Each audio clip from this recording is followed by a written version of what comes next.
कांद्याच्या बाजारभावात दररोज घसरण होत असल्याने कांदा उत्पादक शेतकऱ्यांना कांदा आपला हा तोट्यात विक्री करावा लागत असल्यामुळे स्वाभिमानी शेतकरी संघटना जी तर ती आक्रमक झालेली आहेत।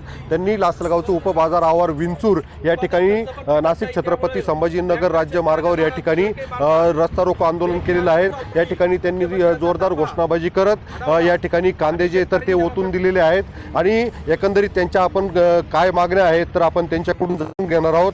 मला सांगा, तुम्ही या ठिकाणी रस्ता रोको आंदोलन केलेलं आहे, तुमच्या एकंदरीत काय मागण्या आहे? खरं तर कांदा उत्पादक शेतकऱ्यांना मागील वर्षी पण उन्हाळ कांद्याचा उत्पादन खर्च निघाला नाही। या वर्षाचा खरीप हंगामातील लाल कांदा हा खरं तर 7-8 रुपये किलोनाच विक्री होत आहे।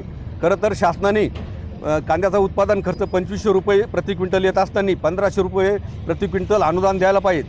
असं जर नाही झालं तर आम्ही नाशिक जिल्ह्यात संपूर्ण जिल्ह्यामध्ये जे लोकप्रतिनिधी आहे त्या लोकप्रतिनिधींना नाशिक जिल्ह्यात फिरून देणार नाही। शेतकऱ्यांच्या न्याय हक्कासाठी आम्हाला जेल झाली तरी चालेल आणि आम्हाला कुठली सजा झाली तरी आम्ही ते सहन करायला तयार आहे, पण निश्चितच शेतकऱ्यांना या ठिकाणी न्याय मिळावा।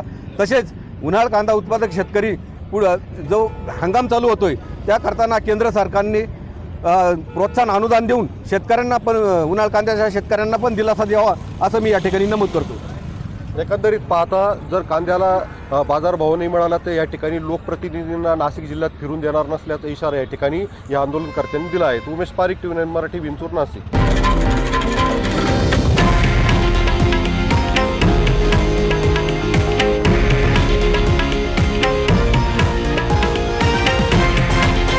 हे आहे देशातील नंबर 1 न्यूज नेटवर्क आणि आपण पाहत आहात TV9 मराठी, एकमेव।